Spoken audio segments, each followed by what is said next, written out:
अब तोरा खातिन न साजन के दिल में जगह बा न ओकरा घर में। तोरा के तलाक दे चुकल बाड़ा।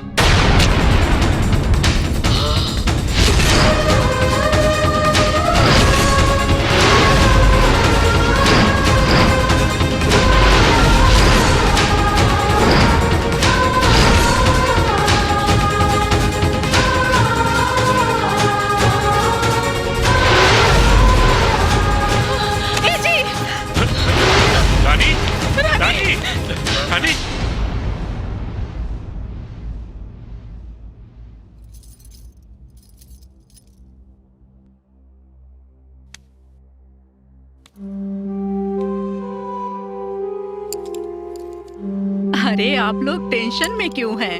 अरे मिठाई बांटिए। गुड न्यूज़ है, आपकी बेटी माँ बनने वाली है।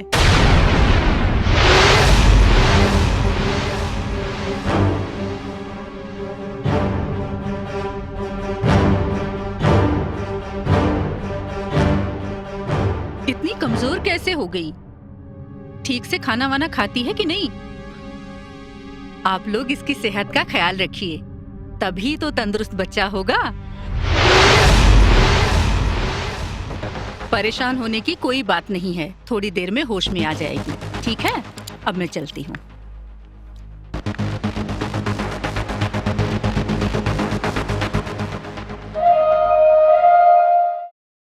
नमस्कार दोस्तों, ये किसी चमत्कार से कम नहीं है कि गांव में भैंस चराने वाले नौजवान साजन लाल आज सुपरस्टार गायक बन चुके हैं। बच्चे बच्चे की जुबान पर उनका नाम विराजमान है और कहते हैं कि जब चाहत सच्ची हो तो भगवान भी मिल जाते हैं। अपने बचपन की प्यार को हासिल करने के लिए साजन मुंबई जा पहुँचे और अपने महबूबा को हासिल करने के जुनून ने उन्हें सुप्रसिद्ध गायक बना दिया। आज की लोकप्रिय गायिका रानी उर्फ कल्पना और साजन की सगाई बचपन में ही हो चुकी है और कल दोनों परिणय सूत्र में बन चुके हैं। हम उनके मंगलमय जीवन की शुभकामना करते हैं और मिलते हैं आपसे ब्रेक के बाद।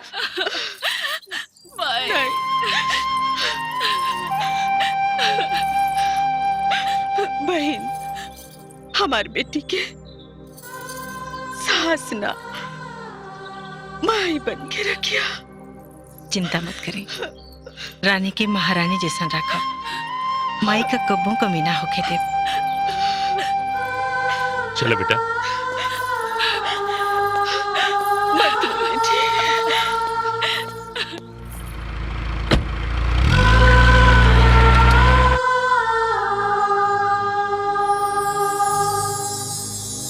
देखी ना, राउर सपना बेटा पूरा कर देलास।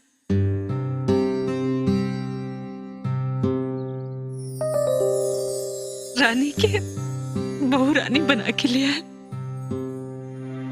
बाबूजी, भले तू ये दुनिया में दुनिया खाती नहीं खा, लेकिन हमार दुनिया तो तोहरी से आबाद बा। हमके आशीर्वाद दे बाबूजी, ताकि जब तक ले दुनिया में हम रही तोहरा के जिंदा रख सकी।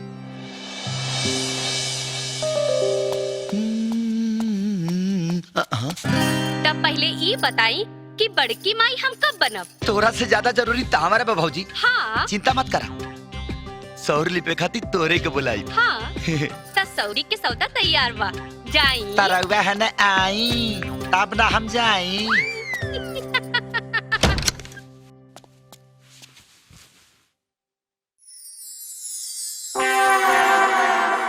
काहो फुलौना, बिना होए भरले फूल झूल गईलू।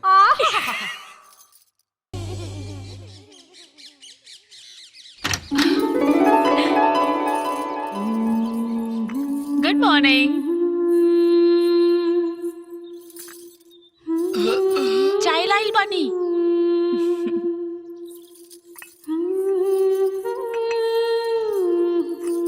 ए जी, चाय पी ली? चाय के साथे साथे नमकीनो भी तो जरूरी बा। दरवाजा खुलल बा। खुले दा, हमार का खुलल बा तोहके पता बा। बंसीलाल के एहसान त अपन बेटी के दान दे के चुका देली,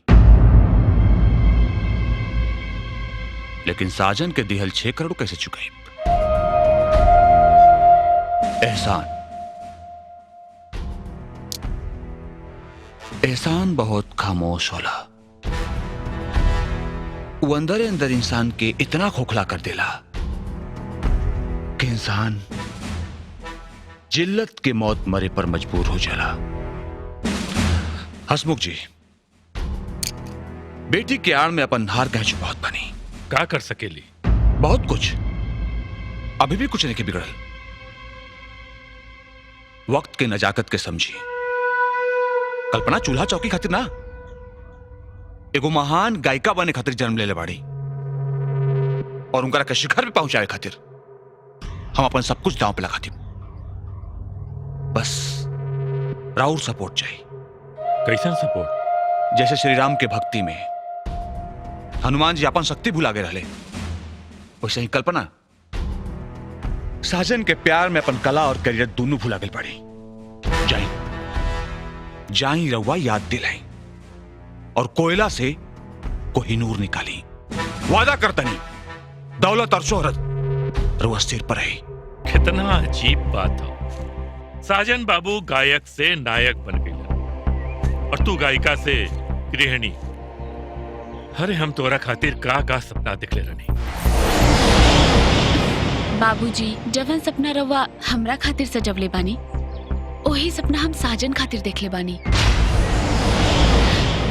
बाबूजी, हमरा नजर से देखी, राउर सपना जरूर पूरा होई।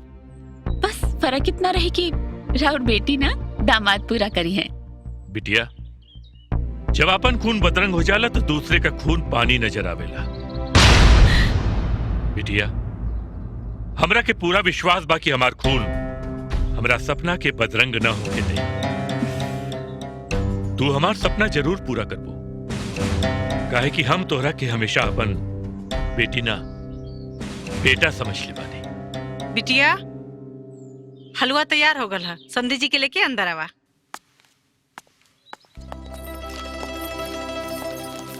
बैठी बाबूजी। हाँ बेटा।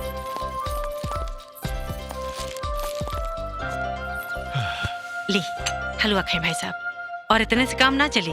हम खाना बनाओ थे, खाना खा के जाए। बाबूजी, हाँ बेटा। हम माई के हाथ बटाए खातिर जाते नहीं।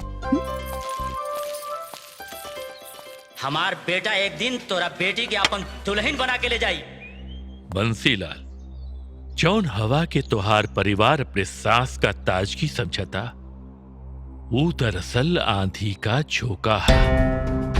और जौन दिन ये आंधी तूफान के रूप में बदली ना, तुम्हारी सपना का घरौंदा तिनका तिनका करके उड़ जाए, और तब तुम्हारी जीत हार में बदल जाए। भाई साहब, कुदरत का खेल तो देखी भौजी। आज ही सब देख के जवान आदमी सबसे ज्यादा खुश हो, वो हमने के बीच में नहीं खे। शायद इनमें हमरो कुछ गलती। नहीं भाई साहब, ऐसे मत कही। होने के टाल सकेला। भौजी, हमरा के लागत बा कि बंती भैया हमरा से कहत बाटे कि हमरा के अपने साथे ले चला। हसमुख, कुछ दिन तोरा साथे रहे का मन करता। अगर राहुल इजाजत होके तो बंसी भैया के अपने घरे ले जाती।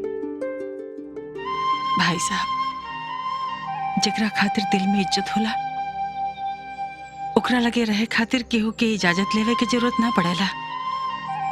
ले जाई।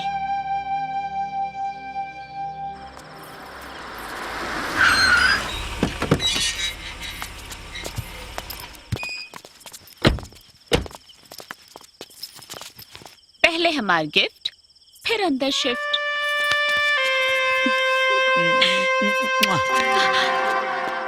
का होता? बढ़िया तका होता रे भैया। ताकत रहले कि तू अपन गिफ्ट कैसे शिफ्ट करेला। अगर गाड़िया के पेंट खराब भइल त तनी के चेहरा के डेंटिंग पेंटिंग बिगाड़ दे। ओके, आई एम सौरा। खाली लड़त आलो। हमरे बेटी के हर एक सुर साजन के रागला पता। डोंट वरी हसमुख जी। अब राग भी अपन हुई, ताल भी अपन हुई, और गई है कल्पना। पैसा के पेड़ झाड़ब हम और बटोरब आप। कौशल जी, जिंदगी का गाड़ी जब पटरी से उतर जाला ना तो आदमी आनार हो जाए। हसमुख जी, हमारे पास दुगो ऐसन घोड़ा बाड़े सन जो देखे में गधा लागे लसन, लेकिन जब दौड़ लगावे लसन तो कनी के जीत के लक्ष्य आंधर आदमी के भी दिखाई पड़े लगेला। चिंता मत करी, दौलत का राजगद्दी पर बैठ के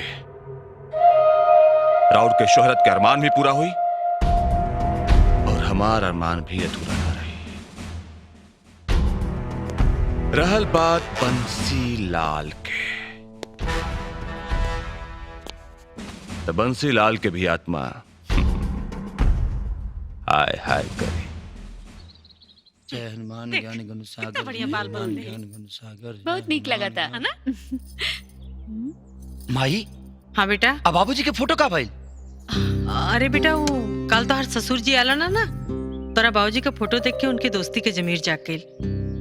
घरे ले जाए कहना तो हम मना ना कर पानी। माना तो हम ना कर पाई माई, लेकिन हमके विश्वास नहीं हो। राउर विश्वास हम बानी जी। वैसे भी बेटा, जब पत्थर पिघलेला ना तो पारस बन जाला।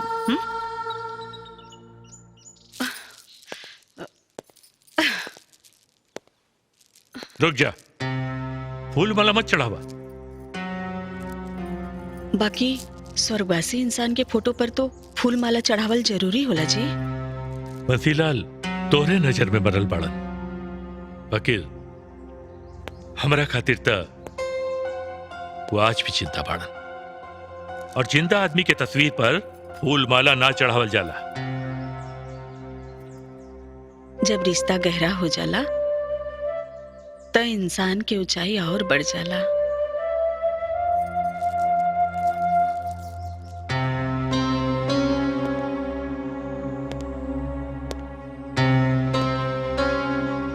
रिश्ता का गहराई तब और बढ़ जाई बंसीलाल, जब हमारी बेटी सुपरस्टार सिंगर बनके एक घर में आई। बहुत मजा आयल ना? हम तो बहुत खुश बानी। साजन जी, आज के तो प्रोग्राम देख के अनुमान लगावल मुश्किल बा कि भोजपुरिया दर्शक के दिल पे के राज करेला, आपकी कल्पना जी। दोनों आदमी और ताली खाते ना बजेला। जब दो गो हाथ मिलेला ना तब गड़गड़ा के ताली सुनाई देला। हमनी के जब भी दोनों आदमी एक साथे गायब जा तो ये नजारा रुआ सबके देखे के हमेशा मिली। व्यास जी, कहल गई बा हर कामयाब इंसान के पीछे कोनो न कोनो औरत के हाथ होला, लेकिन आपके पास तो पूरा के पूरा औरत बाड़ी। ता जीवन साथी के साथ 7 जन्म तक होला, और वो लोग 7 घंटा साथ में देख के तकलीफ में आगे नहीं चला। कल्पना, हमरा तो आपके भविष्य तकलीफ में नजर आ रहा बा, काहे कि रउआ के कल्पना जी पहला बार मौका दिल रहली न अपना साथे गावे के, और रउआ बन गई सुपरस्टार। आजो देख ली रउआ अपन गायकी के नैया कल्पना जी के सहारे पार कर का क्वेश्चन बा। व्यास जी अपन पहचान खुद बनौले बानी, हम तो केवल इनकर परछाई हैं। अगर ऐसा बात तो व्यास जी खाली आप ही के साथ गावे खातिर काहे ऐलान कैले बाड़े? ये हमार मर्जी बा का अपना जिंदगी का हर फैसला तोहरा लोग से पूछ के ले। हम फैसला तो हो चुकल बा, कल्पना जी ना बल्कि आप इनकर परछाई हैं, काहे कि परछाई हमेशा इंसान के पीछे चलेला। आखिर कबले औरत के पल्लू पकड़ के चलबा। अपना छोटा जबान के ढेर मोटा मत कर, ना तो इतना मारब ना कि मेहरारू के पल्लू तो दूर के बात बा, अपन भगई पकड़े के लायक ना रहबे। समझ ली? चली। अपना चाल चलन पर ध्यान दा साजन साहब। एक रिपोर्टर पर हाथ उठावल तोहरा के भारी पड़ सकेला। साजन साहब हाथ में रही। हम कहता नहीं हाथ में रही। जाएं। चल हट रे। एक मिनट मैडम, मैडम एक last question madam, please please. Bomb जी, ब्लास्ट एकदम सही समय पर भइल बा।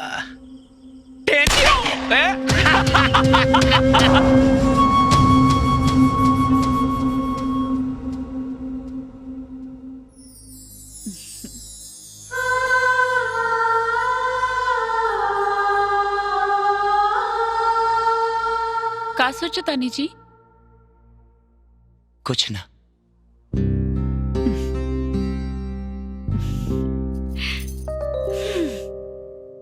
जौना छत के रउआ निहारा तनी उहो 4 दीवारी के सहारे पे खड़ा बा। ई दुनिया में केहू बिना सहारा के नहीं खे। भक्त भगवान के सहारे बा तो भगवानो भक्त के सहारे बाड़न। ए जी भूल जाई ना वो आवारा कुत्ता कुल के भौकल जे दूसरा की तरक्की देख के अनहरिया आ जाले सन। छोड़ी ना ये सब टेंशन। अब मोहब्बत के कनेक्शन जोड़ी बहुत ही मजा आई।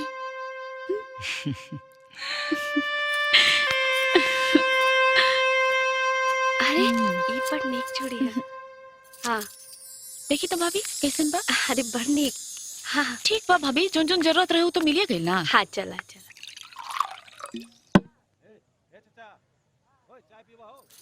चली हो गई शॉपिंग। पप्पू भैया ये तो साजन के इज्जत के तिजोरी है हो। देखा था रूप के खजाना कितना चमकता। अरे ये तो स्टार के मेहरारू ही हो, चिपरी जैसा थोड़ी रही। भाभी ये बदतमीज कौन हवे?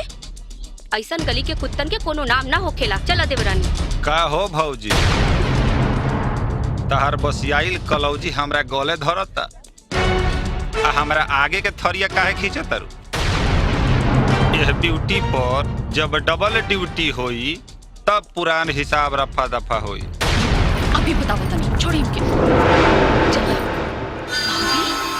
ए जाके उठा के लाओ सन।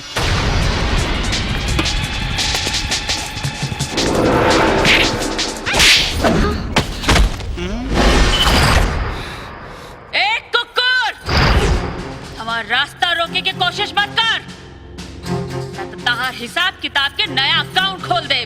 तब तो और मजा आई। तू कैसे गिनी है हम ऐसे करब। औरत के कमाई पे एगो मौगा ऐस करेला। देखा हवे अपन बाप से जाकर पूछ ली है। कल से निकली है लाली लिपस्टिक लगाकर। तोहरी हरकत के बारे में अगर हमारे पति के पता चल गई ना तो तहार देही के नक्शा बिगाड़ दी है। बिगाड़ब तब हम तोहरा रूप के नक्शा के बक्सा।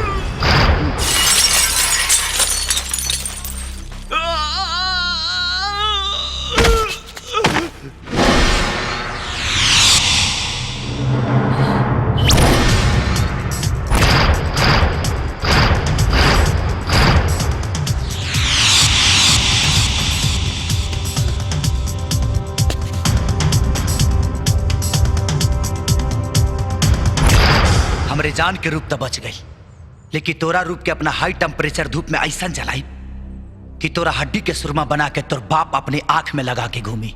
ए मारसन।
हाँ बेटा। ए माई का हा?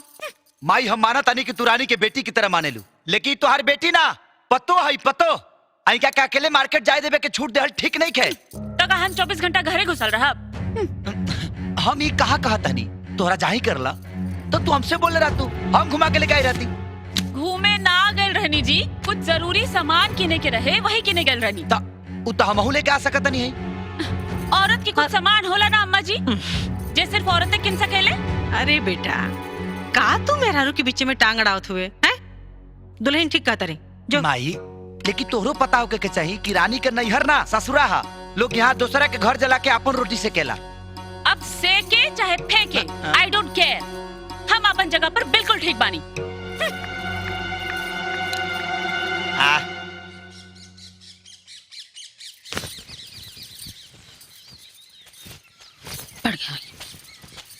खिसियाइल बड़ू का हमर सुगा पंखी। ढेर चुनाई मत, हमके कपड़ा उतार दी। अरे हमार मेरा रू हमार कपड़ा कहीं उतार सकतिया, उतारा। तेरा लिखा बेशरम नहीं की हम। अरे सुना है हमार शर्मिला टैगोर।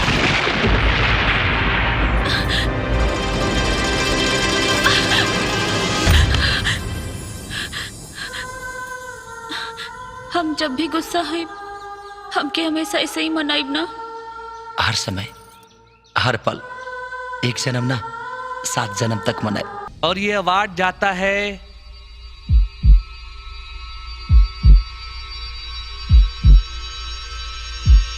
साजन को नहीं, अखिलेश को।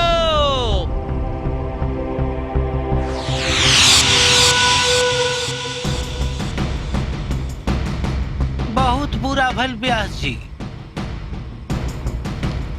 Thank you. Thank you. जोरदार तालियों से स्वागत करिए अखिलेश राय जी के। तो आइए बढ़ते हैं अवार्ड्स के नेक्स्ट सेगमेंट की ओर। जी हाँ, लेकिन ओकरा से पहले 2 लाइन। वो कहल जाला ना कि ओकरा के जीते के आदत होइए जाला, जेकरा के सफलता के शिखर पे पहुंचे के जुनून होला।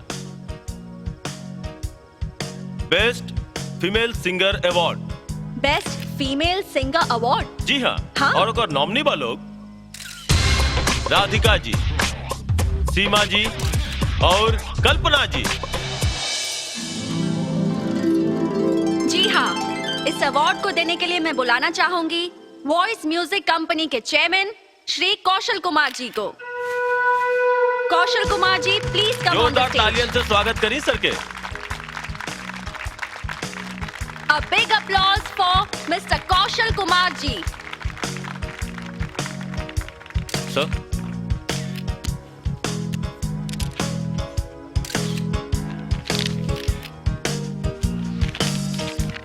So, audience, any guesses?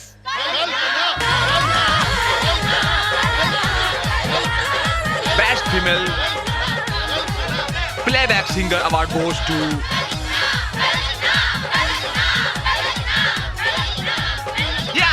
Kalpana.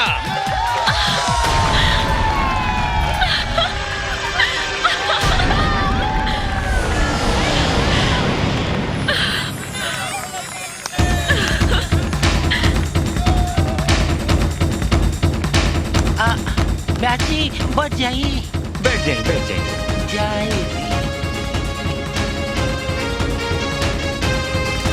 Congratulations. Thank you.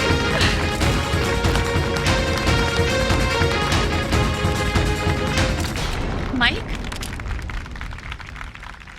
Thank you बीमा ये अवार्ड खातिर, लेकिन ई अवार्ड के हम केहू और के साथ बाटल चाहता नहीं, जिनकर ई अवार्ड पर और हमार करियर में अहम भूमिका रहल बा। हम उनकरा के भी स्टेज पर बुलावल चाहता नहीं, और केहू और ना, म्यूजिक डायरेक्टर घुंघरू जी बाड़े।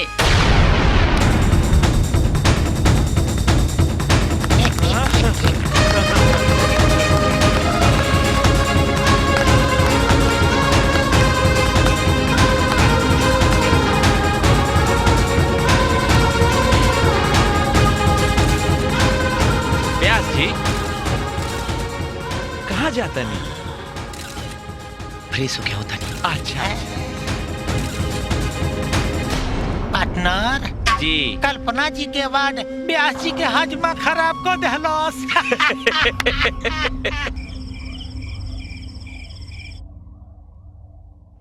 कल्पना जी ना बल्कि आप इनकर परछाई हैं। काहे कि परछाई हमेशा इंसान के पीछे चलेला। कल्पना जी, मैगजीन के कवर के लिए आपका सोलो फोटो चाहिए था। हाँ हाँ प्लीज मैम, वेलकम।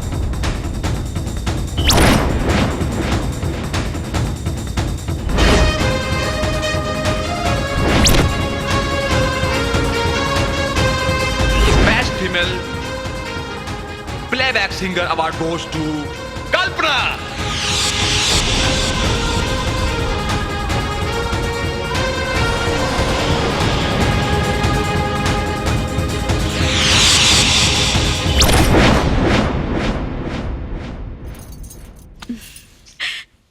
देखी जी कितना नीक लगा था ना। हाँ ठीक बा। का ठीक बाजी, रवा हमार हर कामयाबी हर खुशी कितना नीक लागेला। फिर वो हसीन लम्हा काहे ना नीक लागल कि रवा हमके अकेला छोड़ के आ गई नी। पता बा हम रवा के ढूंढत रहनी। बस हम बहुत थाकल बनी, तुम आराम करा, कल बात कर जाए।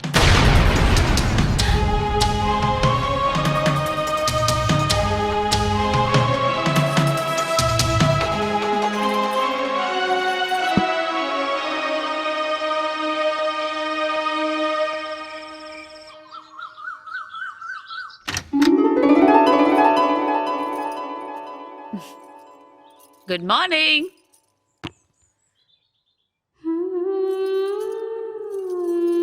चाय लाल बानी।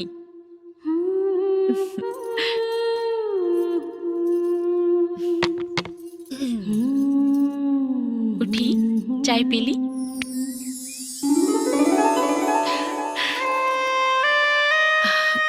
आज चाय के साथ नमकीन ना चाहिए? चाय बाहर भेजवा दो।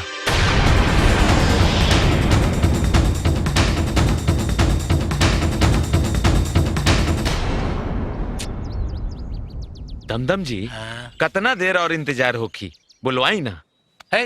बुलाओ व्यास जी के। अरे 5 मिनट रुकिए, अभी 10 मिनट में अरे यार कहाँ से ये दोनों नमूना पाल ले ले बड़े। गुड मॉर्निंग व्यास जी। Good morning, good morning. Good morning. हई तू को चिड़िया खाना से उठा के लाइल बनी ए जा से सब्जी लेके आओ सर। ओके बस बैठी लो, बैठी लो। हाँ बैठी। आई। अरे इतना सवेरे सवेरे। अब व्यास जी लक्ष्मी भोर हरियान हरिया ना देखेली। कल होखे वाला प्रोग्राम के पार्टी पूरा पैसा दे चुकल बिया। लक्ष्मी तो घर के लक्ष्मी के नु देहल जरा। हाँ ले ले ले ले। व्यास जी कलाकार के जब नाम हो जाला ना तो पैसा फटाफट आवेला। और जब से कल्पना जी के अवार्ड मिलल बा, यहाँ के देखे खातिर, यहाँ के सुने खातिर लोग पागल हो गइल बा। और तो और व्यास जी पूरा शो हाउसफुल हो गइल बा। कल्पना जी पे तो अब नोट के बारिश हुई, बारिश। बम बम जी जी जिंगा बरसात सावन में नीक लगेला। जी जी वही घर के पत्नी घर के आंगन में नीक लगेले। अब कल्पना गाना ना घर से मरिए, गाना हम गए। अरे व्यास जी हमनी के झटका मौत दी। रउआ दोनों बेकत के साथे साटा भइल बा। देखी रउआ साथे अगर कल्पना जी के लोग ना देखी तो मार के मुड़ी कूच दी हमनी के। अब व्यास जी हमनी हमेशा राउर कमाई या भलाई की चिंता कैले बानी सन, थोड़ा हमनी पे भी चिंता करी। ठीक बा, लेकिन रुआ लोगिन आइंदा ख्याल रखब। प्रोग्राम हम अकेले ही गए जी। खा कल्पना। जय हो, जय हो, जय हो। प्रणाम। जय हो।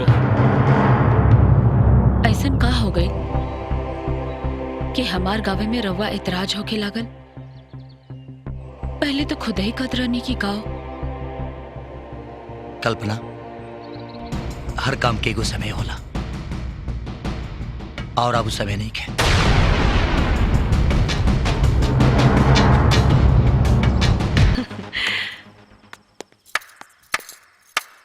वाह, हमरा बेबसी पर हंसतानी कि अपन बेवकूफी पर।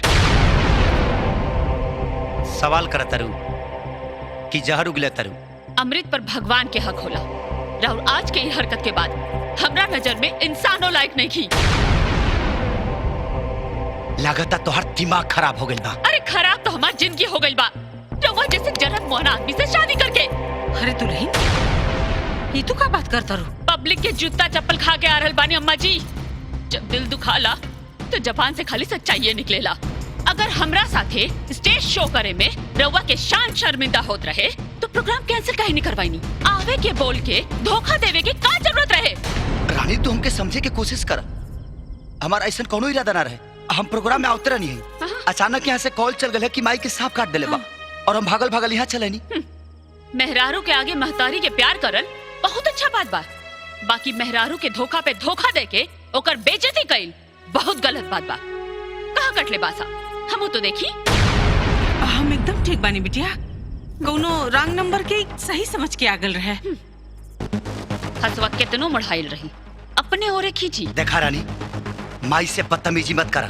रउआ जैसन एहसान फरामोश के तमीज सिखावे के कौनो जरूरत नहीं है। हम एहसान फरामोश मानी? अपन दिल से पूछी। खुद के गिरवी रख के तोरा बाप के बेघर होके से बचौले बानी। वो हैसियत लायक भी हम रउआ के बनवले बानी। अच्छा जब ते ही सब कुछ के ले बड़ी तो हम कौल पर माटी चढ़ले बनी का? साजन जायदा ना बेटा, दुल्हन के एहसान मान ला। मान लेती माई, लेकिन हमके पता तो चले के चाहिए कि हमारे खर्च के लिए का बिया। अगर हम न रहती ना तो आज भी स्टूडियो में चाय पियावत रहती और लोगों के जुट्ठन उठावत रहती। ना हमार उस समय किस्मत खराब रहे और ना ही आज बा। थप्पड़ हमरा गाल पे मरनी, बाकी चोट सरस्वती माँ के लगल। जौना घर में सरस्वती माँ की इज्जत नहीं खे वो घर में हमें एक मिनट भी ना रह सके नहीं। हाँ हाँ बाप के कपार पर बोझ बन के रह के शौक पता जा। सरस्वती माँ के बहाना मत करा। बेटा इतना गुस्सा उचित नहीं है। ये घरे घरे में झगड़ा झंझट ना होला। ऐसा मत करा बेटा, रोक ला दुल्हन के।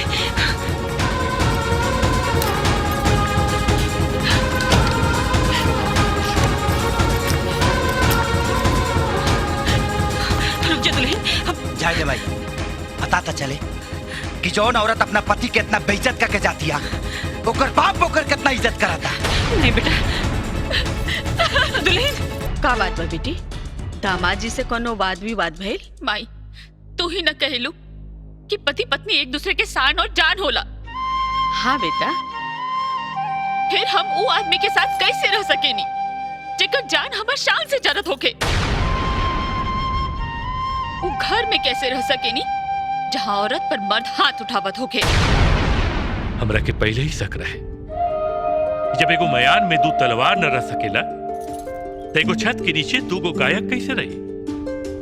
आज तो हर आंसू देख के हमार शक सच में बदल गई। अपने बचपन के प्यार के दम पर हमार करूर तोड़े वाला आज खुद मगरूर हो गई बा।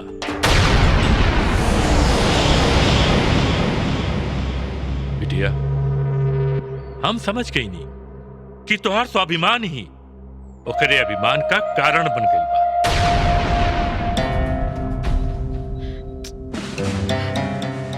हम अब्बे साजन के फोन करीला। ना बाबूजी कोनो जरूरत नहीं है, बस इतना बता दी कि हम एक घर में रह सकेनी कि ना। अरे का बात करत तारू, ये तोहार घर है, जब तक चाहे रह, हमेशा रह। जा जा अपने कमरा में। अरे ई रवा फिर तू बोले लगलू है? बिटिया के कमरा में लेके जा। जा आवा चला। जा।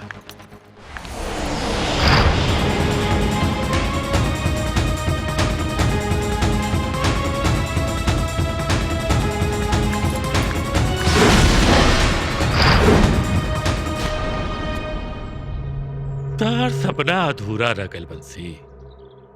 हम तो हार के भी जीत गई नहीं। अपना बेटी के तो हम संभाल ले, वकील तो हर बेटा का दशा हुई।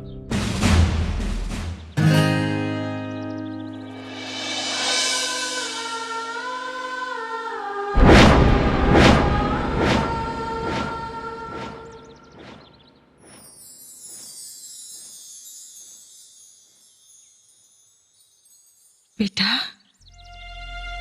पत्थर मत बन, ना तो हमार ममता शर्मिंदा हो जाए। तुर ममता और मूर्ख मेहरारू के मोहताज नहीं के। जो तोरा के माई ना सास समझ के ठोकर मार गई।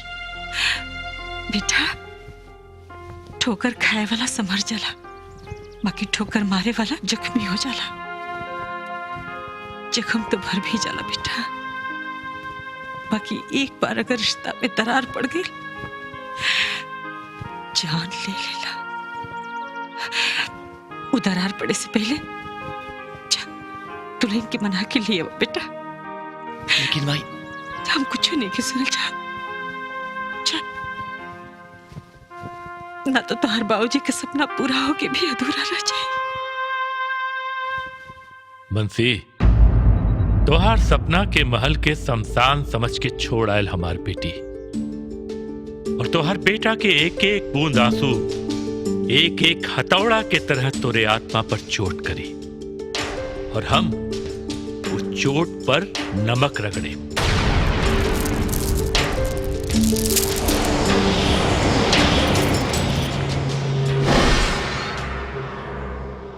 वाह, एकरा के चमत्कार समझी कि तिरस्कार?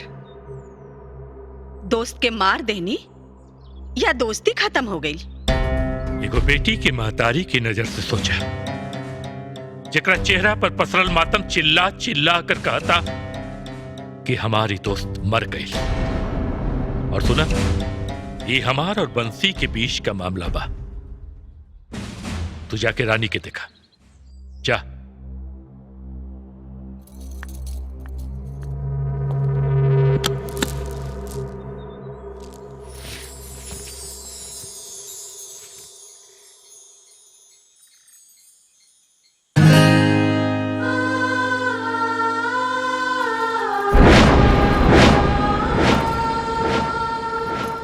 बेटी, जिंदगी के सफर भी अजीब होला। इंसान रास्ता तो भटक जाला, बाकी मंजिल कब्बो ना भूलेला। बिटिया, साजन सांस बन के समाइल बा तोरे धड़कन में, ओकरे बिना तू ना जी पैबू बिटिया। माई, जब जिंदगी लापरवाह हो गई तब जान की परवाह का करी? गलतफहमी के पत्थर से अपने आप के मत तोड़ा बेटी, पति ही परमेश्वर होला। ए बेटा, एगो बात याद रखा, टूटेला वही जे ना झुकेला। माई, टेकरा के तू परमेश्वर कहता रू, वो पत्थर हो गई बा।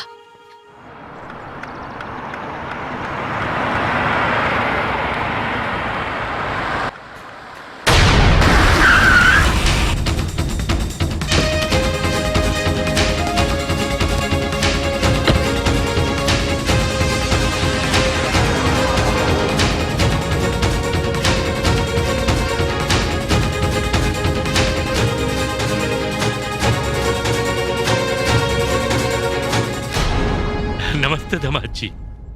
नमस्ते। बचपन में बाबूजी को सीख दे लड़ले कि बिलाई रास्ता काटे, और जब बाप बेटा के नमस्ते करे ना तो समझ ले धोखा होके वाला बा। लेकिन बेटा बस, अरे वह कुछ कहला की जरूरत नहीं के। राउरी हरकत धोखा का एहसास दिला दिले बा हमके। लेकिन धोखा का धुआं राउर घर के चूहानी से उठत बा साजन बाबू, जिनमें हमरे बेटी का दम घुटत बा। अरे हमें को बाप है, अपना बेटी के मरत नहीं ही देख सकत। रउरा बाप है तो हमहू कहू के बेटा है, और अपने बाप के बेइज्जती बर्दाश्त नहीं कर सकत। साजन बाबू, अरे इज्जत का खजाना तो हमरे दिल में भरल बा, लेकिन हम मजबूर बानी। अरे घर में अगर कचरा रखल जाए तो ओकर गंदगी घर में फैले लागेला, यही लिए घर का कचरा उठाकर बाहर फेंक दिया जाला। कहे कि कचरा बटोरे वाले बाहर घूमे लंसन। हम ना रानी बेटी कहत रहे, अब रानी के तोरा हर चीज से नफरत हो गई बा बेटा। हाय ना, घरे में चली, हो सकेला रहुआ के देख के रानी के नफरत प्यार में बदल जाए, और तोरा के तलाक देवे का इरादा बदल दे। तलाक? हाँ बेटा, वो तोरा के तलाक देवे चाहला। देखा ना कैसा दिन आ गइल बा। एक लड़की का बाप अपने दामाद से तलाक का बात कर था। चलो ना बेटा, शायद बात बदल जाए। चला बेटा। साजन, साजन, रुक जा बेटा।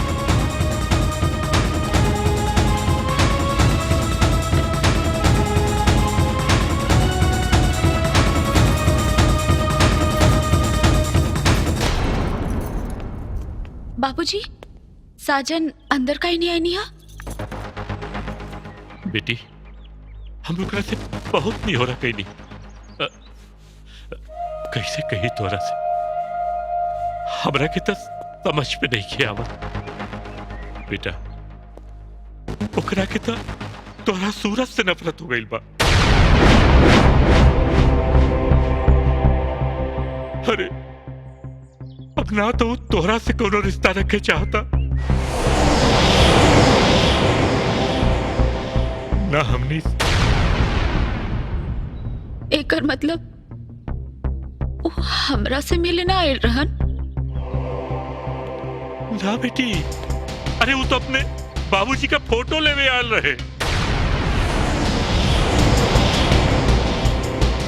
वो अपन कौनो निशानी हमनी के पास छोड़े नहीं खे चाहत। ना ना, ऐसा ना हो सकेला। हमार दामाद ऐसा ना कर सकेला। अरे तो का हम झूठ बोलता नहीं है? जा बिटिया के लेके अंदर जा, जा।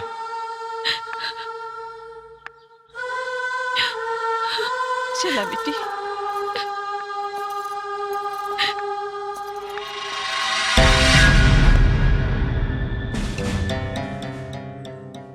निशाना जब सही जगह पर लागेला तो निशान जरूर पड़ेला साजन।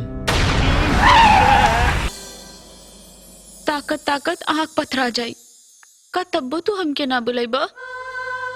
इतना कठोर हो गई नी कि हमारी यादों नहीं खियावत। बिटिया, जब ना जाके भी चाहत के इजहार हो ना, यही के तो प्यार कहल जाला। हाँ बेटा, हम जाना तानी तू साजन के बिना ना रह सकेलू।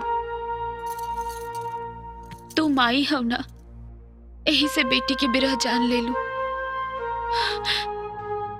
माई, हमके साजन के पास जाए के बा। बाबूजी से बात करी। हाँ चला चला। बाबूजी। हाँ बेटी। बाबूजी, हमारा टिकट करा दी। टिकट? हाँ, हमके साजन के पास जाए के बा। उनका हमार गायकी नहीं की पसंद तो हम ना गाई, बाकी उन्हीं के साथ रह। हाँ, काहे नहीं। अरे बेटी, हर बाप चाहेला क्यों कर बेटिया ससुराली में हंसी खुशी से रहे। लेकिन बेटा एगो देखा, कुछ सामाजिक रीति रिवाज होला। कहा न कि तू बियाहे के बाद पहली बार घर आल बाड़ू, तो तोहरा विदाई कराए खातिर साजन के आए के पड़ी। एक काम करीला, हम चल जाइला और समझा बुझा के साजन के ले आए। दरअसल रानी तू लोगन से कोनो रिश्ता नईखे रखे चाहला। यही से हम ही जरूरी समझ ली कि तोहरे वो एहसान का बदला हम चुका दे जौन तू हमने के बेघर होवे से बचाए वदे कैले रहा। ये रखला और ये पेपर पर साइन कर दा। कैसन पेपर? तलाकनामा। रानी तोहरा से रिश्ता तोड़ के दूसर बियाह करे के चाहता।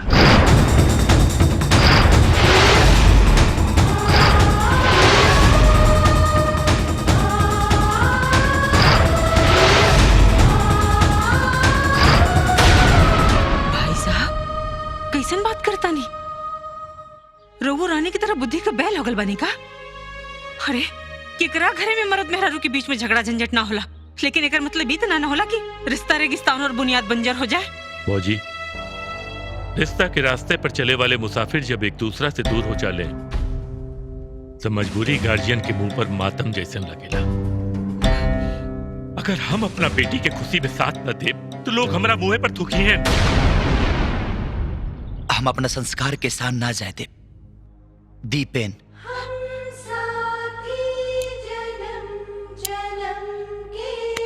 बेटा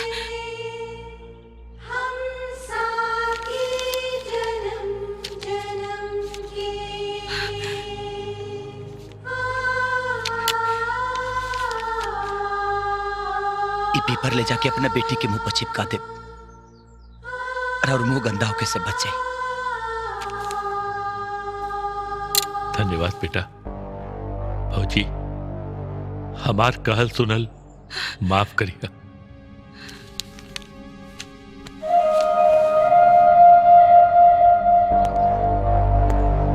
रुकी, हमारा खून में खैरात बांटे के आदत बा। ई रख ली, रुआ बेटी के बियाह में दहेज देवे के काम आई।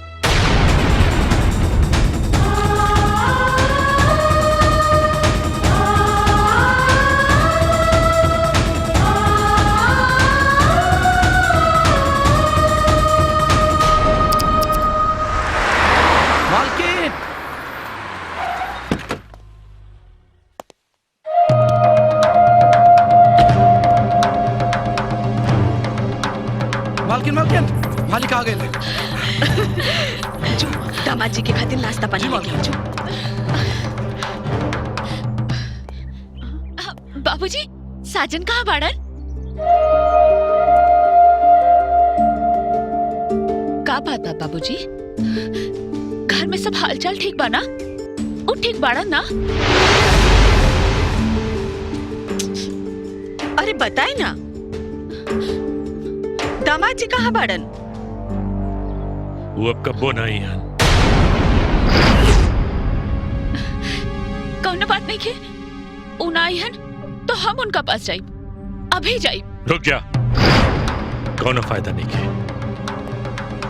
अब तोरा खातिर न साजन के दिल में जगह बा न ओकरा घर में। तोरा के तलाक दे चुकल बाड़ा।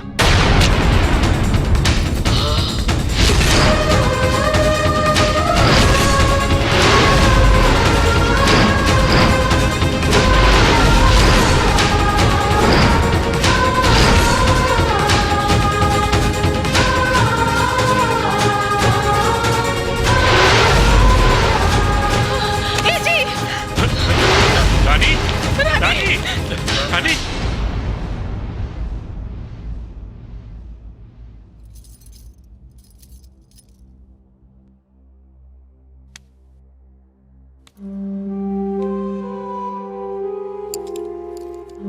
अरे आप लोग टेंशन में क्यों हैं?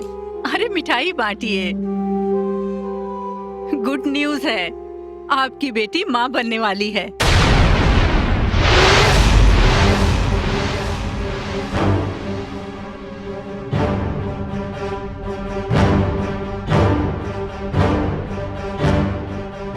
इतनी कमजोर कैसे हो गई?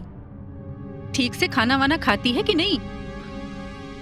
आप लोग इसकी सेहत का ख्याल रखिए, तभी तो तंदुरुस्त बच्चा होगा। परेशान होने की कोई बात नहीं है, थोड़ी देर में होश में आ जाएगी।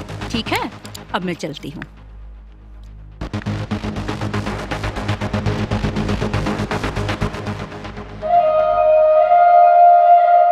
ये महुआ है अंगूरी, इसको पीना बहुत जरूरी। पीने वाले खूब पिए चाहे मेरी तक बिक जाए। महुआ है अंगूरी। का रे, टेंशन में हम बनी और दारू तो नहीं के पिए तरह सा। ये दारू तुम पियोगे? ये लो दारू।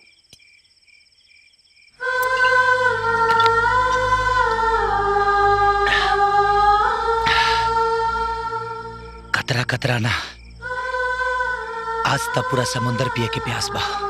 3 महीने से बच्चा उसके पेट में पल रहा है।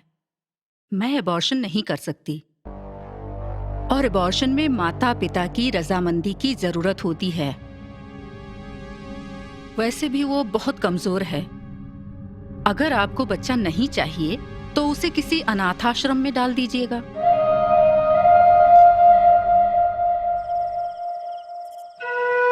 हम आंधी का रुख मोड़ते हैं। हवा, आंधी, मौसम, लेकिन ये मौसम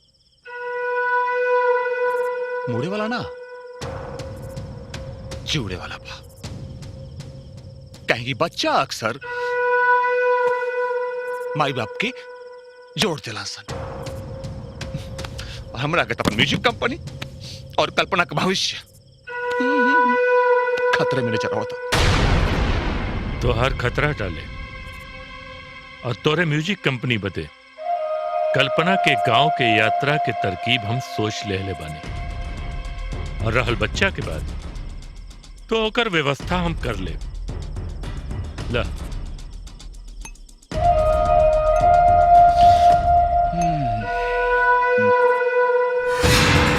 हमारे बेटा के छोड़ दे। दीदी हमारा बेटा हम क्यों के ना दे? ये हमारा बेटा, ये हमारा बेटा। बेटा! अरे बेटा का भइल? माई, हम एगो सपना देखनी है कि हमारा बेटा भइल बा और हमरे बेटा से हमके केहू दूर कर चाहता, छीनल चाहता। कहीं सपना सस्ता ना होला माई। सपना हकीकत का ही ना होला बेटा। रानी के गेले वैसे भी कई महीना हो गए, कोनो खोज खबर भी ना मिलल उनकर। हो सकेला कि उनकर पाँव भारी होके। तू एक काम करा, कल जाके दुल्हन के देखावा, तोहरो मन के शांति मिल जाई। हाँ माई, हम जाए, लेकिन अपने कलेजा के टुकड़ा खाती, वो काट कलेजा औरत खाती ना। जाए। ला ला ला ला ला ला ला ला ला। नमस्ते मालिक, घरे तो क्यों ना बा? कहाँ गिल बस अभी? हॉस्पिटल में। हॉस्पिटल? हॉस्पिटल का करे? कल्पना मैडम माई बनने वाली बाड़ी। माई? हाँ। यस! कौन सा हॉस्पिटल? City hospital.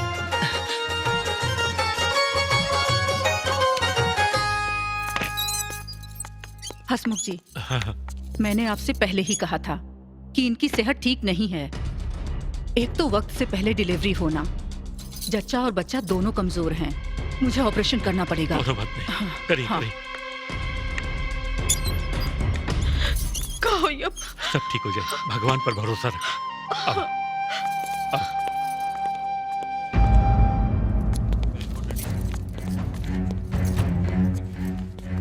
कहो जी, हमरा के तो बहुत डर लगा था। शांति से रहा, समझ लू।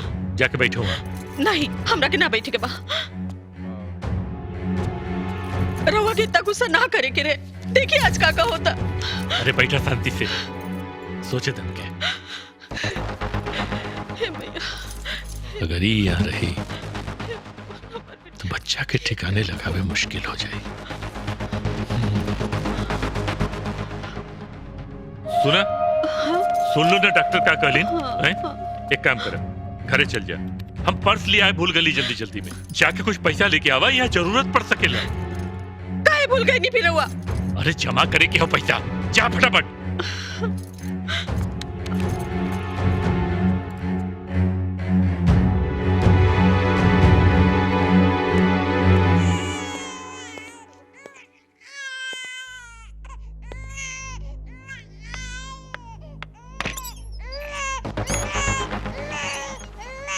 लड़का हुआ है। दा। सुना, हमार बात ध्यान से सुना। हमरे लड़की के बच्चा पैदा भइल बा, ये बात खाली हमरे और तोरे बीच रही। सगरो दुनिया के ई पता चले के चाहिए कि हमरे बेटी के मरल बच्चा पैदा भइल बा। समझ गेलू ना? और पैसा मेरा? तो हर पैसा तोरे तक पहुंच जाए।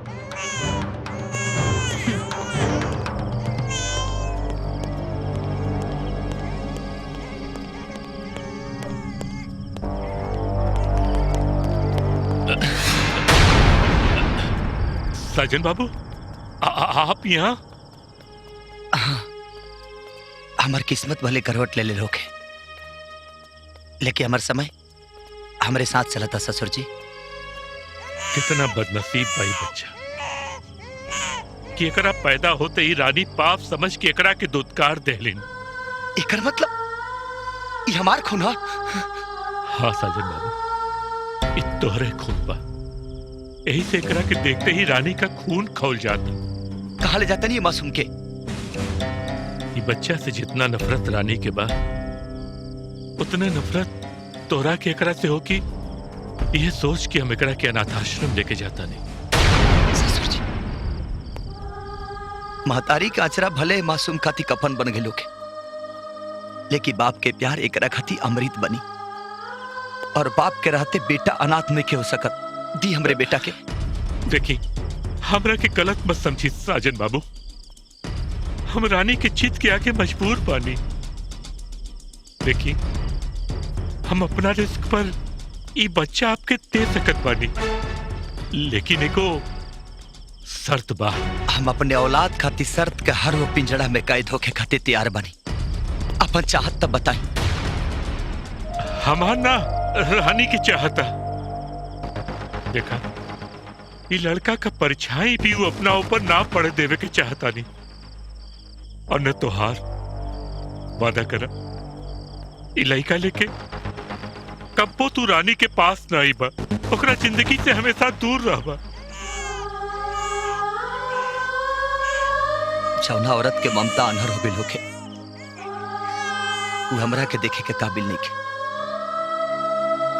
मरते दम तक हमरा रुआदानी भाई, मरते दम तक। हमरा के माफ करिए साजन बाबू।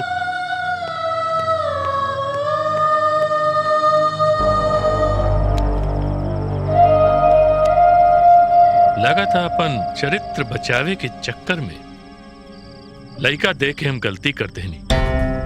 खैर कोनो बात नहीं, कुमार साहब से बतिया लेता नहीं।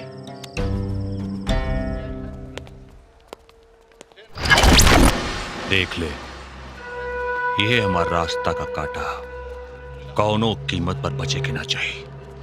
फिनिश। ठीक बा? ठीक बा, जो।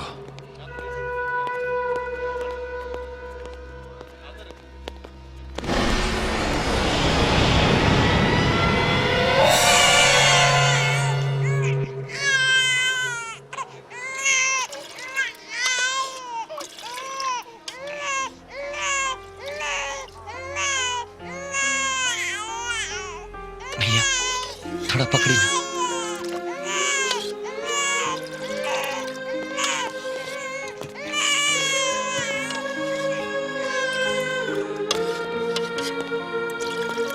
भैया, तनी दूध के बोतल और दूध दे देना।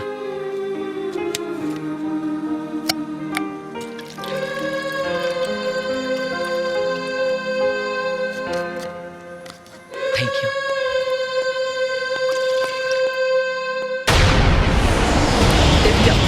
हमारे बच्चा रला, वो आदमी कहाँ गए? अरे वो तो चल गए। ए भैया, बच्चा के देखला हमरा। भैया, हमरा बच्चा के देखला। नो नो। भैया, एक आदमी और छोटा बच्चा के देखला का? ना ना। भैया, एक आदमी के साथ एक छोटा सा बच्चा देखे क्या? नहीं भैया। वो देखिए आपका बच्चा।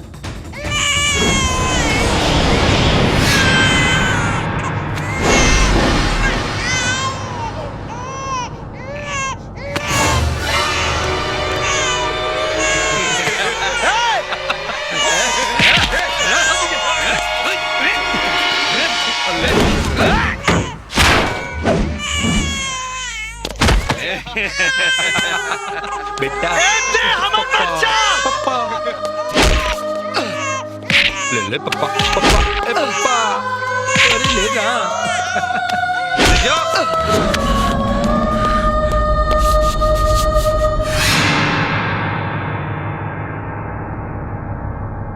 गल तोर बेटा, ले ना, ले, ले ना, ले ना।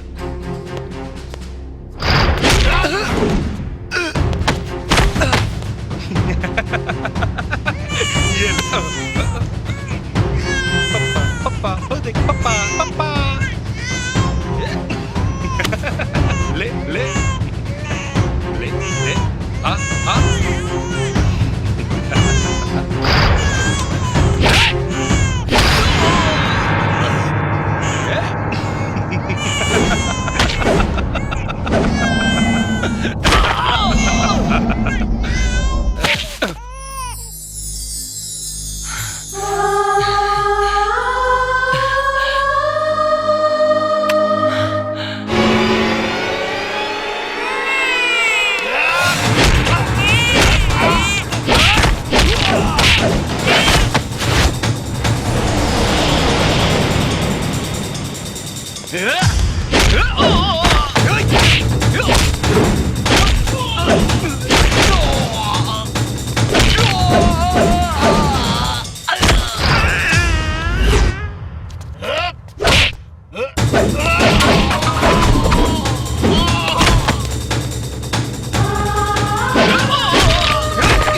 माई हमार बच्चा कहाँ बा माई? माई कहाँ बा हमार बच्चा? बाबूजी कहाँ बा हमार बच्चा? सिस्टर हमार बच्चा कहाँ बा?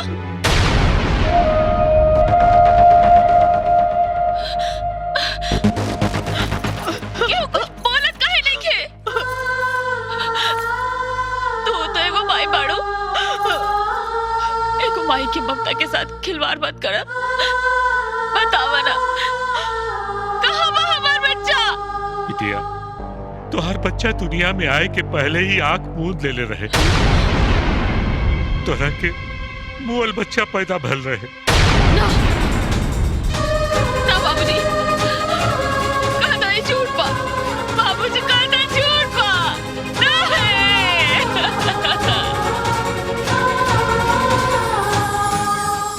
बेटा ई तोहर पोता हमाई।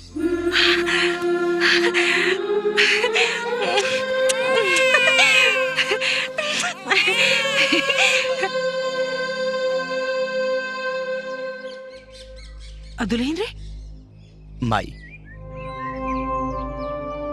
हमरा प्रति ओकरा दिल में इतना ज्यादा नफरत बा कि आज वो अपना कोख से जन्मल बच्चा भी त्याग देलस सिर्फ ऐसे कि हमारा अंश। गुरूर और नफरत की आग में कौन औरत अपने ममता की कैसे सुहा कर सकेले? अरे ना ना, चुप हो जा बेटा। आज से हम ही तोहर माई और हम ही तोहर बाप बनी। और हम तो हर दादी। बेटा, हमने के जीवन में छायल अनिहारा के ई सूर्या दूर करे, हमार सूर्या। गलती से भी कल्पना की दोबारा शादी करने की कोशिश मत कीजिएगा। ना ये मानसिक रूप से शादी के लिए तैयार है और ना ही शारीरिक रूप से। एक बात और, अगर आप लोगों ने जबरदस्ती की तो इसकी बची हुई जिंदगी भी बर्बाद हो जाएगी। डॉक्टर साहब, हमने खाली चाहिए कि वो स्वस्थ रहे, बस होकर सलामती चाहिए।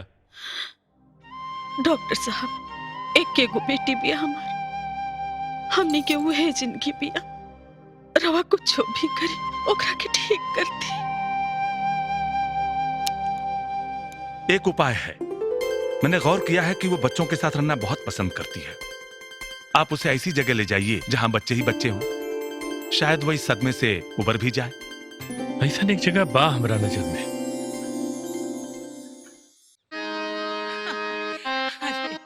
अरे रुक ना, अरे दूध तो पी ले। ओहो पापा, इके हई? दादी है। ओहो, हमार ना दादी हई, तोहार के हई? हमर माई है। फिर हमार माई कहाँ बाड़ी? बतावा ना पापा, माई कहाँ बाड़ी?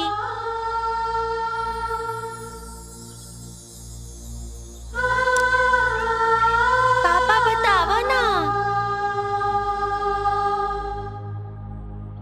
तोहर माई मर गई बड़ी बेटा। दादाजी के जैसन? हाँ बेटा।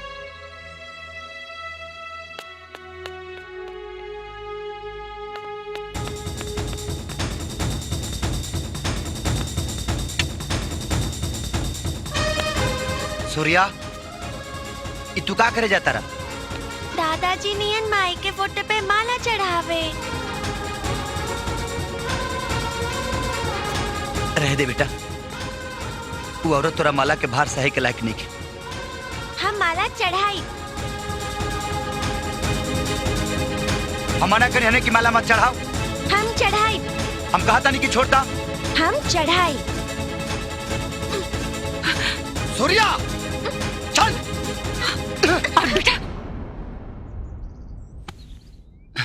एक सवाल तो सही रहा, गलत जवाब तो तू देता रहा। दादी, पापा माई के फोटो पे माला ना चढ़ावे देलन। एकर मतलब माई जिंदा बाड़ीन। और हमरे तरह पापा के भी बहुत याद आवेली। तू बस पता बता दे, हम बुला लाई बुनके। बेटा, तोहर नान नान गुड़ बा, तू वहाँ ना पहुँच पे बा। दादी, तू बस पता बता दे, हम बुला लाई बुनके। बस बहुत जप ले माई के नाम के माला। तोर नाम हम बोर्डिंग स्कूल में लिखवा देले बानी। सोमवार से ते वही जी रहबे और वही जी पढ़बे। चल बेटा, आजा आजा।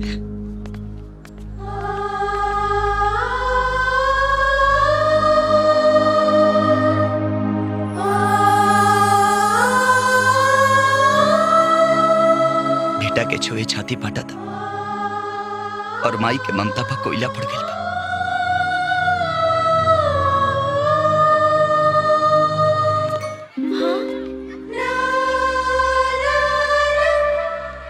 मम्मी, लगता है मम्मी पापा से नफरत करती हैं। अगर मैंने उनको अपने बारे में जाके बता दिया तो शायद वो मुझसे बात भी नहीं करेंगी। तो फिर मैं उनको पापा से कैसे मिलाऊंगा? और दादी से जो मैंने प्रॉमिस किया है उसको पूरा कैसे करूंगा? लगता है कोई आइडिया लगाना पड़ेगा। आइडिया!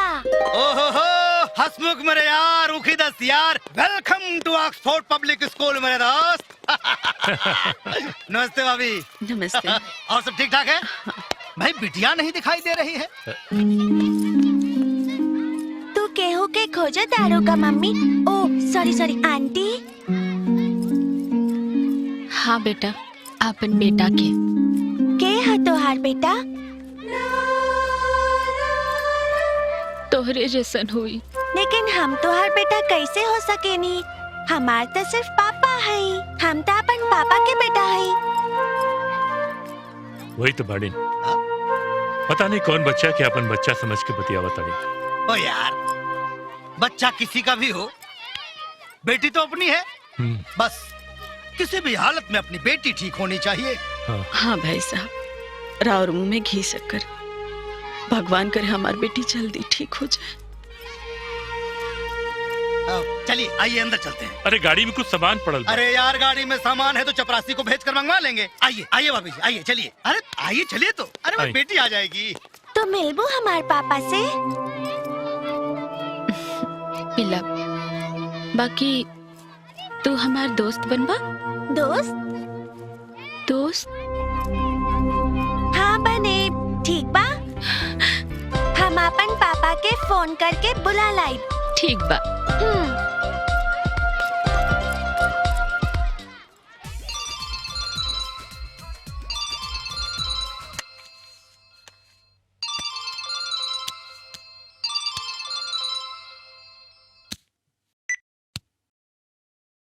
हेलो पापा।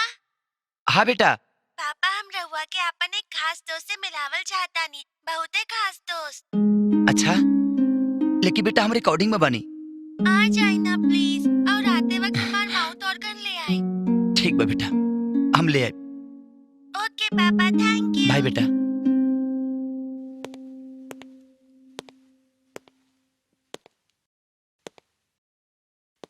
सर को चाहिए का? माउथ ऑर्गन बा का? हाँ बा। दे दी। ले आओ तनी।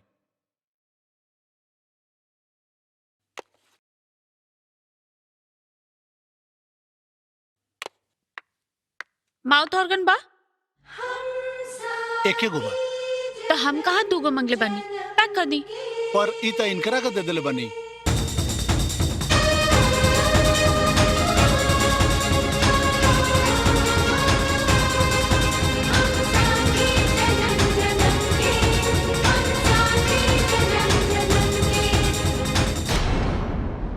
ऐसे टुकुर टुकुर का देखा तानी? हम मांगने है ना, दे दी। एक्सक्यूज मी, ई माउथ ऑर्गन हम अपने बेटा खाती पसंद के लिए बनी। ओह, बेटा, गुड। तो ओसे का भाई ए पर और नाम नहीं खे लिखल। ई हमके आपन बेटा खाते चाहिए। दी। अचानक बेटा खाती इतना ममता? जे आदमी अपन पत्नी के ना समझ पावल, माई के ममता का खाक समझी। हाँ, समझदारी के सगरी दुकान जब तू ही रख ले बाड़ू तो वही के संभाला। दी सेठ जी, हमरा के दी। ऐसे कैसे? हम के चाहिए माउथ ऑर्गन। ई ली पैसा। कितना भाई? ठीक है सेठ जी, इन्हीं के दे दी। कहे कि दिल जोड़े के हुनर इनका लगे तबाना, वैसे भी हम अपनी बेटा के प्यार से पल्ले बनी, खिलौना से ना।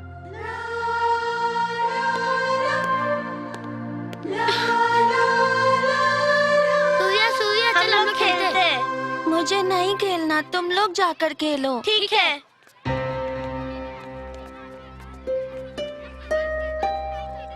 ना पापा आइलन ना मम्मी आइली, केहू के हमार चिंता नहीं खे।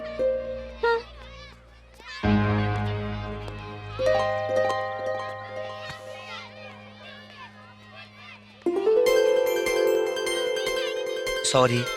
चॉकलेट? माउथ ऑर्गन कहाँ बा? बेटा, हम आउत रही तो रास्ता में हमारे को बिलाई रास्ता काट दलसिया, यही से तो हर माउथ ऑर्गन लेके ना पैनी है। नो प्रॉब्लम। लेकिन बेटा, तार दोस्त कहाँ बा? ओही के तो इंतजार करत आनी पापा। बेटा, हम अपन शूटिंग छोड़ के आयल बनी और हमार गैल बहुत जरूरी बा। तोहरा दोस्त से हम संडे के मिल ले। संडे के स्कूल बंद रहेला पापा। ओहो, प्लीज बेटा, थोड़ा सा संभाल ला। ठीक बा। हाँ। संडे के हमार स्कूल के पार्क में आ जाइह। हम अपन दोस्त के बुला लाई। डन। डन। अब जा, तो हर क्लास शुरू हो गई बा। मुआ, मुआ, मुआ। बाय। बाय बेटा। ये हमके दे दा। हाँ।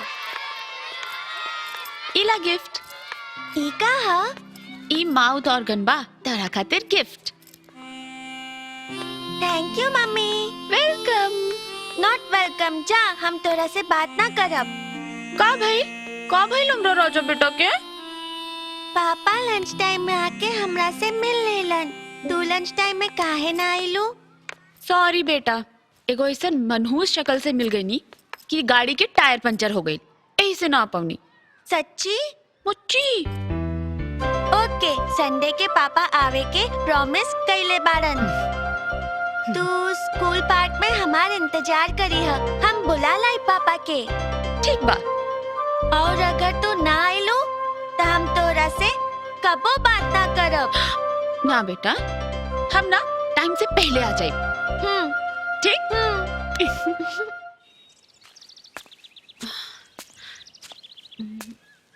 सूर्य अभी तक आए ना आए।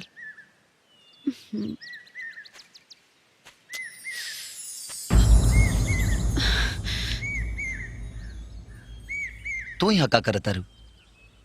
ई पूछे कि हक रवा खो चुकल बानी। हक लिहल ना दिहल जाला। खैर छोड़ा, तुहार का हलवा? एकदम मस्त। और राउर बेटा के? एकदम हमारा पगल बा। भगवान करे खाली शक्ल ही गइल होके, अकल ना। ठीक बा, कबो फुर्सत में तोहरा के मिला आपन अकल ओकरा के दे दिया। हम काहे दे आपन अकल राउर बेटा के? हाँ, ऐसे भी तोहरा से कुछ पावे की उम्मीद नहीं है। वैसे यहाँ केकर इंतजार करता रहो? बाकी हूँ खास। और रवा? हम जेकरा के दिलो जान से चाहिए, जे हमारा दिल के धड़कन बा, ओकर इंतजार करता नहीं। अब यो दिल बार रवा लगे।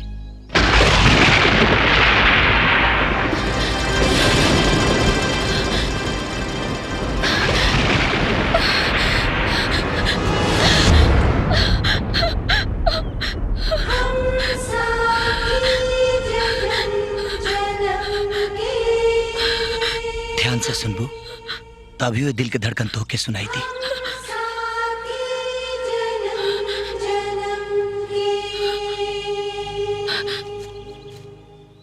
हाँ, हाँ, बड़ा ताजुब होता कि दूसरा पर बिजली गिरावे वाला अभी वो बिजली के चमकला से डराता।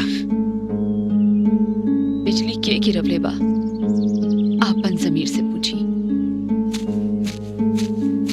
हेलो लेडीज एंड जेंटलमैन, मैं सूर्य प्रताप आप सबका ऑक्सफोर्ड पब्लिक स्कूल की तरफ से हार्दिक अभिनंदन करता हूँ।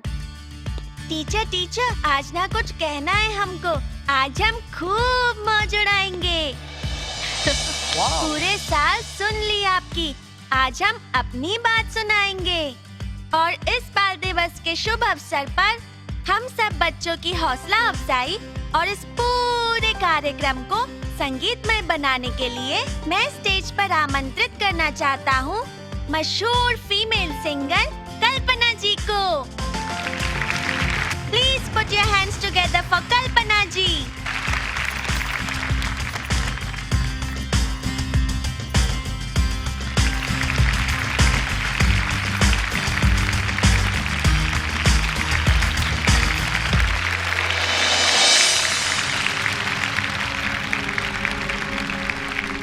और आप लोगों को ये जानकर और भी खुशी होगी कि इस कार्यक्रम को और भी संगीतमय बनाने के लिए कल्पना जी का साथ देंगे भोजपुरी के स्टार सिंगर और मेरे फेवरेट साजन लाल जी।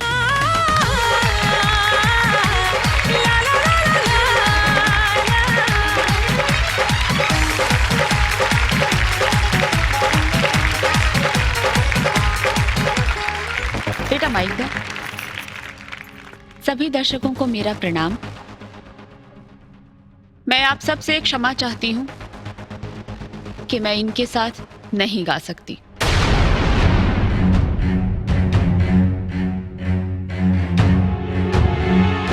क्योंकि जो इंसान संगीत की भावना की कद्र ना करे, मैं उसका साथ नहीं दे सकती।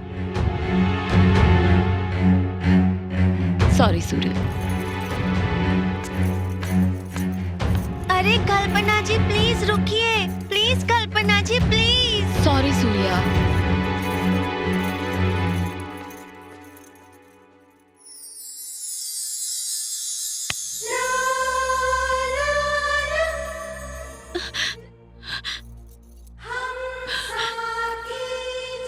सॉरी। ठीक बा। का ठीक बा?